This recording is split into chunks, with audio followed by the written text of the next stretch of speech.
guys, welcome to Executive Conversations, where we talk about things that I don't hear enough in podcasts these days, and it's how to navigate executive conversations so you can get buy-in to actually do the things that you want to do. How do you market internally to get the support that you need? And how do you present a budget that's actually aligned with your targets? How do you know how to prove to the people that whose money that you're spending is going in the right direction? So I'm speaking to GTM leaders to see how they do it, and hopefully it can help all of us understand that we're not alone, first of all, and that we can learn lessons from other people about how they might be able to pitch these conversations. So today I have Chris Anderson, who is VP Head of Content at Greenslate. How's it going, Chris? Going good. Thanks for having me. Absolutely. I'm really excited to have you on today and to talk about your experience navigating these conversations. So let's just dive into it. Currently at Greens as VP Head of Content, who do you report to? I report to the Chief Marketing Officer. Okay, Chief Marketing Officer. So what is that relationship like? I mean, it's a fully remote position, so everything is, via the internet. We don't have a hybrid work schedule. We don't have in person. I've met him in person 2 times total in the last year that I've been here. So we've built up our relationship through Slack. It's very much a Slack and Zoom or Google Meet, as it were, type of relationship. But it's a good one. It does require a different, I think, kind of skill set to do it fully remote than in person, though. Yeah. You were at Gong before, right? Yes. Is that also fully remote? That was fully remote too, yeah. Okay. Yeah, so you've gotten used to the fully remote lifestyle of pitching to your executive team and all of the work done remotely. Yeah, since the pandemic, really, because I was at LinkedIn, and that was actually more of an fully editorial role, but that changed obviously with the pandemic, from being in the APAC office, headquarters, to fully remote from Singapore as well. So yeah, I've been doing it for a bit. Okay.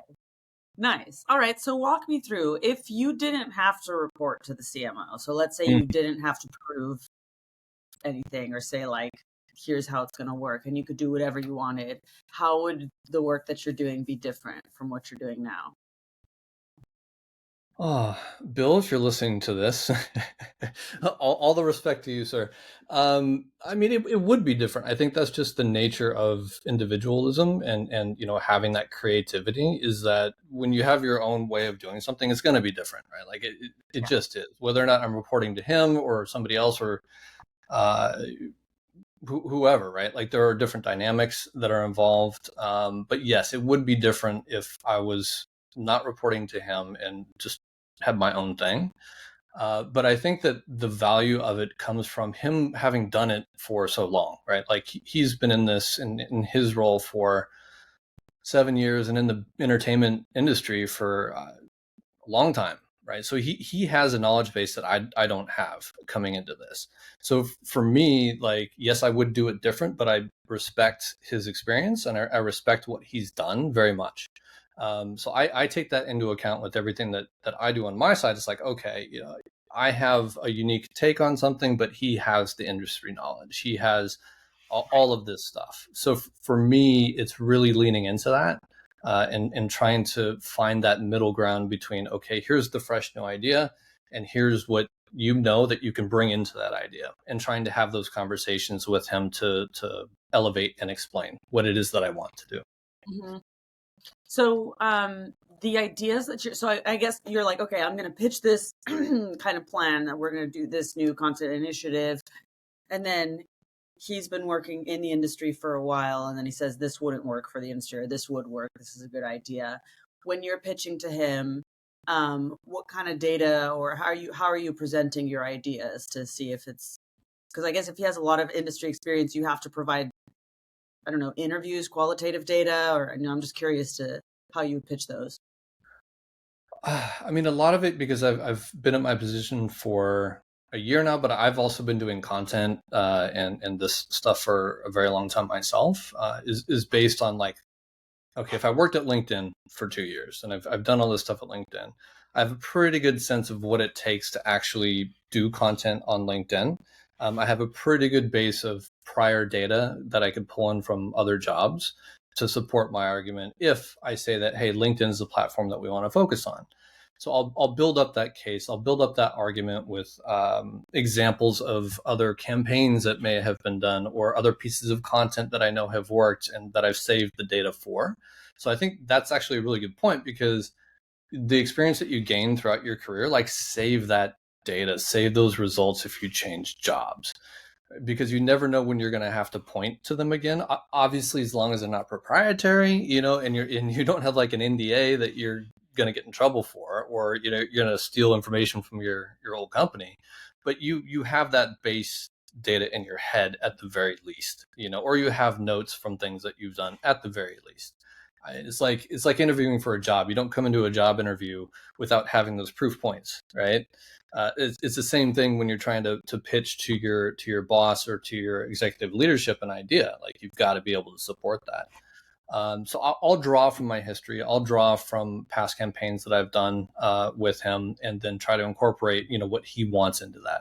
Mm-hmm. I love this. I wrote this down: save data results from past campaigns to be able to pitch.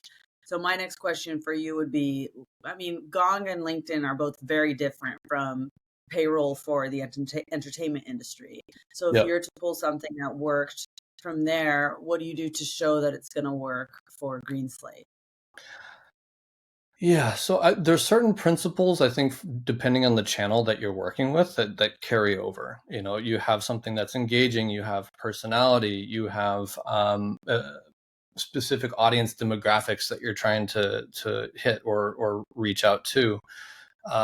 They can be very different, but the core element remains the same. As if you do things that are good and of high quality, and they're very targeted and very specific, then it can work, and you can prove that, right? So if I'm approaching him and saying, look, this is different for the entertainment industry, but if we do an experiment, we put a small budget into doing like a promoted content, or we put a small amount of resources into bringing in a freelancer who knows how to do like LinkedIn, or I do it myself, right, for a couple weeks, a couple months, and say, hey, look, here's the data that I've built up. Do we move forward with this? That's how I would approach it, and that's how I have kind of approached it before. Is like, I will give you a proof point if you don't think that this proof point is strong enough right now. And then if they're willing to experiment and kind of give you that resource, and usually you break that down when you start a new role, right? It's like your job is 80% this, 10% this, 10% this. Okay, I'm going to do my 10% experimentation to help generate that data and generate those things that I want to do for the platform that you might not be sure about, or for the content or campaign or whatever it might be, to generate those data points for you. Yeah, that's really strong. So you already came in knowing, I'm going to be doing 10% of experimentation. You get budget already for that, like allocated? Not so much right now. I mean, for me, it's very, in this role that I'm in right now, it's very individual. So I've done a lot of stuff my own. So like, if you look at our LinkedIn company page, that's me. That's me publishing and posting, right? Pretty much the majority of stuff there. But as time has gone on, it's like, okay, you prove the validity of what it is you're doing, so you can get more budget. Freelancer budget, that's another thing too. If you're working with freelancers and you want to generate and develop more content, then you put a little bit in here and pull in some freelancers that you haven't worked with before, and you build that proof point. Then you can build your budget on top of that. It's the same with SEO or anything that you're doing from a marketing perspective. You start small, at least in my experience, and you build a proof point if you're new. Yeah. Okay, but some of those things take a long time to show return.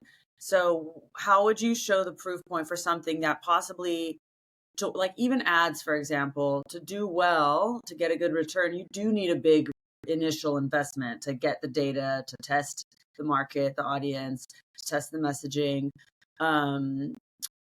for something that would take a long time to get a proof point for, or to get decent results, how do you build that argument?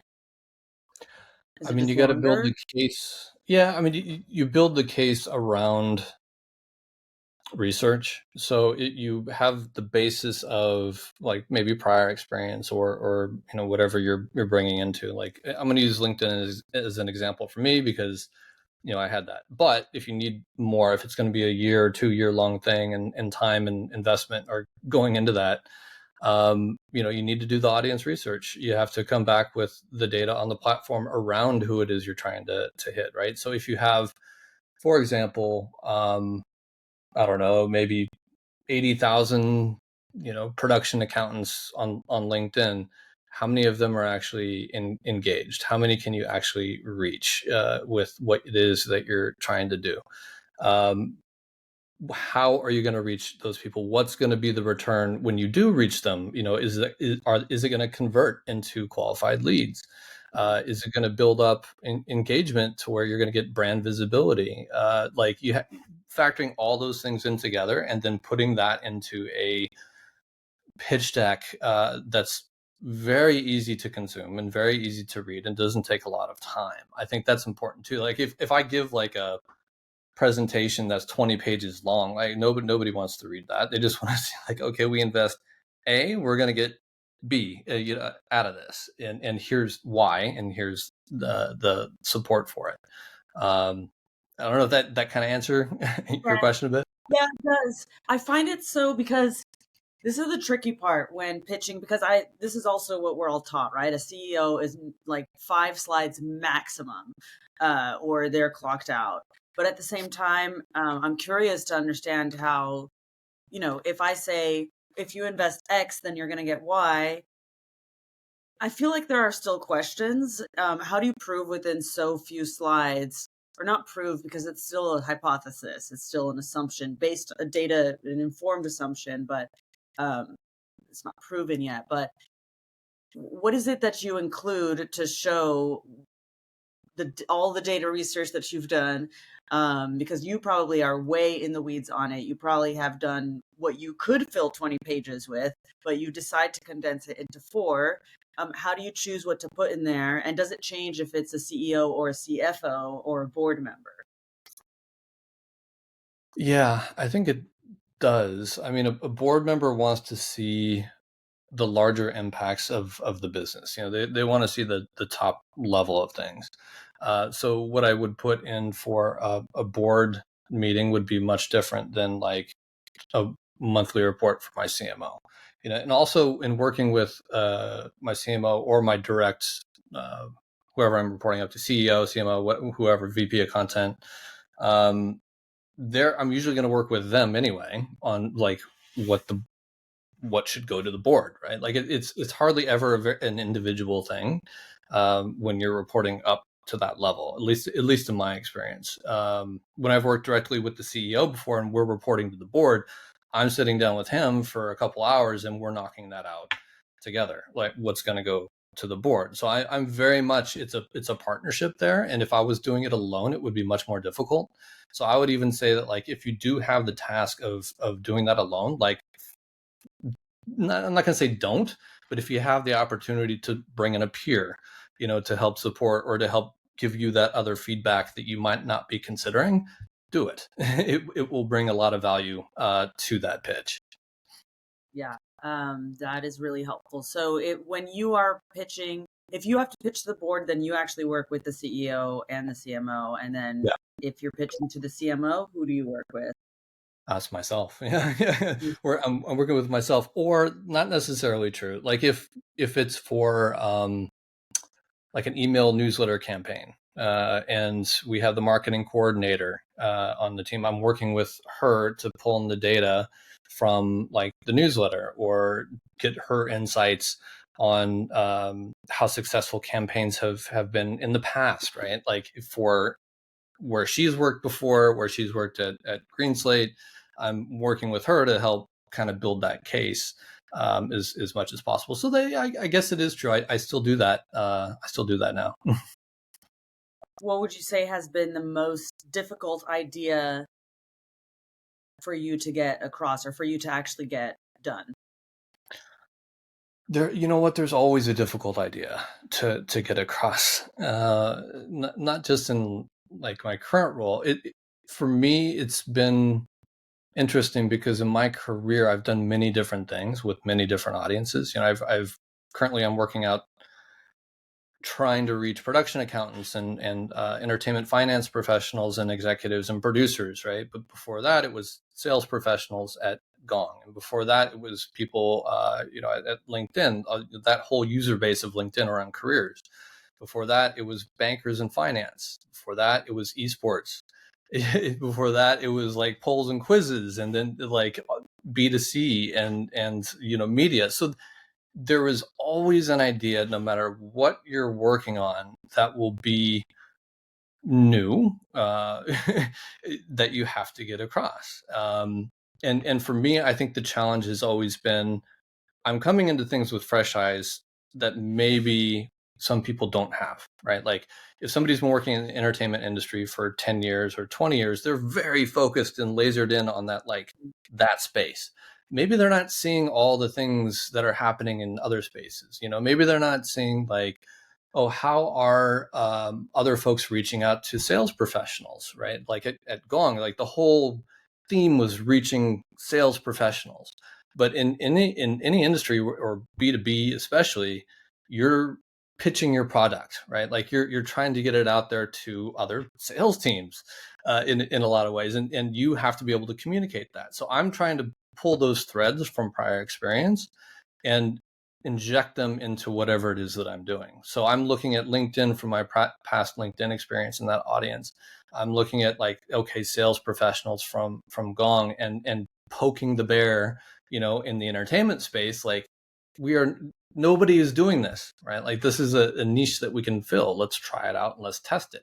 So I'm that guy on the other call that's like, I have an idea, let's do this. And it's like, okay, Chris, calm down. We'll talk through it and then come back with the data right at that point. So there's always something, always something that you're going to bring up. Yeah.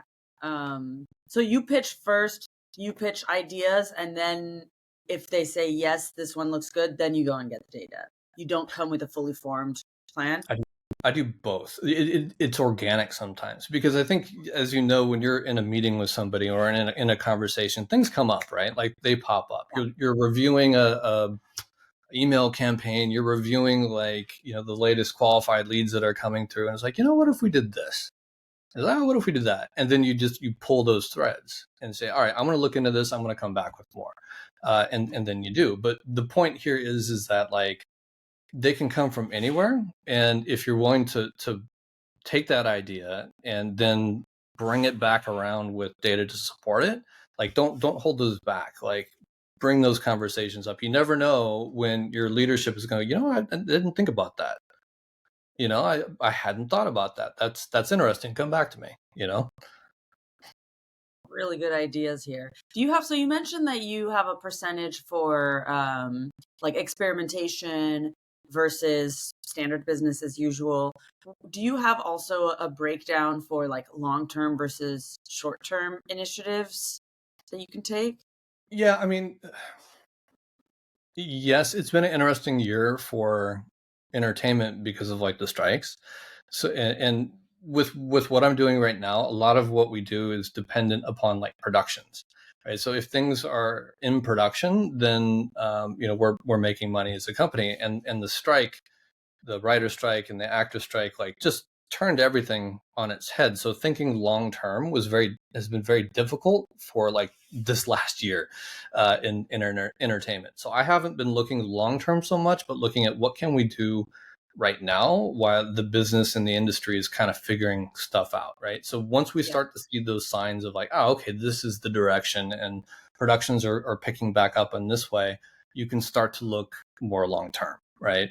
So it's the same for me. Like it's hard for me to look really long term when I don't have like social media manager, a copywriter. I don't have those pieces in place to say I can scale up with these people, right? Right now it's like, here's what we will do when we do scale up. We're trying to put those bones in place. We have social for like LinkedIn is a focus, but then we have a manager, social media manager, we can go to YouTube, we can go Instagram and focus on those. When we have a copywriter that can handle writing a newsletter instead of like just myself writing it, we can break it out into 2 or 3 different ones and like hit these different audiences, so there's, I think, a difference with the short term and the long term, depending on the industry, and depending on, what where you're currently at, I suppose. Yeah, I guess that makes sense. Because if you don't have the team, it's hard to make the long-term plans. What was it like when you were at Gong? Gong. Well, see, my role at Gong was managing editor, so I was actually reporting up to the VP of content. So for me, with long term there, it was around putting in place process, putting in place the bones and the framework to be able to scale more efficiently and effectively over the course of time, right? So if we're not building out a process like in Asana, project management, like, okay, we need to have this down if we're gonna get anywhere. So you build the bones to have that capability long term. If you're coming into a situation, or if you're in a situation where those bones already exist, then I feel like you have a longer runway because you're not trying to put those things in place. I've worked at a lot of startups, so a lot of what I've had to do is like, first thing, I'm just laser focused on, all right, what are the bones? What's the framework that we have to do before we can even get to that super long-term discussion. Do you feel like you've had pressure that they say, well, no, just like start executing, just bring leads, when you're trying to set up a foundation? Gong was pretty good about that, because they were getting a lot of leads. They're already very good at the things that they were doing as far as reaching people and marketing. But yeah, there were things that needed to improve still. But there wasn't the pressure on myself to really do that. I don't know if my internet connection might. Yeah. It also told me stable. I'm just going to write the time down just to kind of cut that part out. But it was Okay. fine. I heard everything you said, but I did see the little sign as well. Yeah, you might get a blip here or there. It's been Xfinitying lately. But Good. okay, so jumping back in, going back to like say HSBC, when I worked in finance, I had a team of 33 people heading up content across Asia and the APAC region. And yeah, it was a very different thing planning for that than it was, for like B2B in the US. Because you have to coordinate every single one of those teams, SEO and sponsored and UX and the whole deal. That was challenging. That was challenging to put together a case around everything to pitch forward. Tell me about a time like you had to pitch a case for all of the different departments every time you wanted to do something, or you just had, how did you have to coordinate that? It was challenging because everything was so strongly tied together. So with banking, if you are, like with my role there, I was in charge of the public facing website. So anything like pre-login from a content perspective. Banks and bank content, everything is tied to a dollar value. So any change that you make can cost you money, potentially millions of dollars or hundreds of thousands of dollars, in one direction or the other. So if you're going to make just a slight change with like a button on a piece of content that is going to get sent out to millions of people, you better be damn sure about what that button's going to do. Because Right. if it comes back and like you just cost them $50,000, guess who that's on, right? Like, guess that decision is on you, and like it's a very cut and dry thing, So if I'm pitching, we need to do sponsored content for Malaysia around like wealth campaigns. So I have to prove really strongly that those pieces of content, those landing pages, those campaigns are first not going to cost the bank money. and then second, it will actually make them money definitively. So it takes months to get to that point to actually prove just maybe even one article or one change, on the page. Like it moves at a snail's pace. Okay, that's wild. How many stakeholders were involved in the decision? So many. So many. That's one of the reasons why it would take so long to get anything done, is that the layers and layers and layers that you have to go through. Many times by the time it would get to the end, it would look different, very, very different from like what that initial intention was. Which was both good and bad. Good because there is so much optimization that's involved that you're fairly confident in the end result, but bad in that a lot of the original, like maybe spark or creativity or newness of it disappears throughout that process. Like when you're in that large bureaucracy kind of environment versus like what you do, like you have the ability just to kind of be creative and put stuff out there and see what takes and sticks. That doesn't exist in that kind of large corporation level as much. And that's why I think I'm impressed when I see things that are not vanilla by a large company. If there's a really unique campaign that's taking a risk, like I really appreciate that. I can understand and see just how much effort probably went into that, how much trust into that team or person that put it out there. It's impressive when they hit. And it must be even worse now. I don't know if it's the same for corporations, but I feel like it's harder to take a risk now than it was pre 2020 in marketing. Yeah, no, for sure. Also too, like in the entertainment space, in the space that I'm in now, like Hollywood is pretty risk averse, right? Like they're doing a lot of remakes, thousands of sequels all the time. So, we work with a lot of indie films and a lot of independent filmmakers. So luckily we have the chance to really push like those really innovative things. So it's easier for me in my current role to kind of have that mentality because we are out there as a forward-thinking production accounting software company. We're kind of the new kids on the block, so we have to think in that mentality. But I think there is a difference with that and like the legacy long-term ones who have like that brand that has to be protected at all costs. It's different. Yeah. Well, this feels like a good place to wrap it up. Chris, this has been really interesting. I really enjoyed hearing your perspectives, your experience on navigating this. Every episode is very different because obviously we all have different experiences. So hearing your perspective has been really valuable. Thank you. Sure. Can I close out with one quick statement? Please do.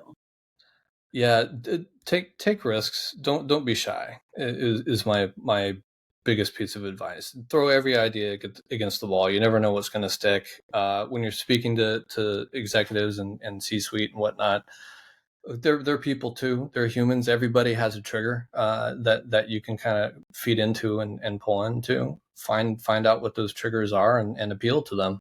And prove it, support yourself and support the work that you do with data and proof points, and really push for some kind of experimentation and getting some kind of experimentation into your routine that you can be consistent down the line. And that's going to have a good payoff, I feel.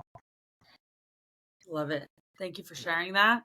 I especially like the part where we find out what their trigger points are and use that. We do it for customer research. Why not do it for internal stakeholders as well? So appreciate your time. For those who are listening or watching, please give it a like, subscribe, say hello, support the show. And thanks so much for your time. Goodbye. Yeah. Thanks for having me.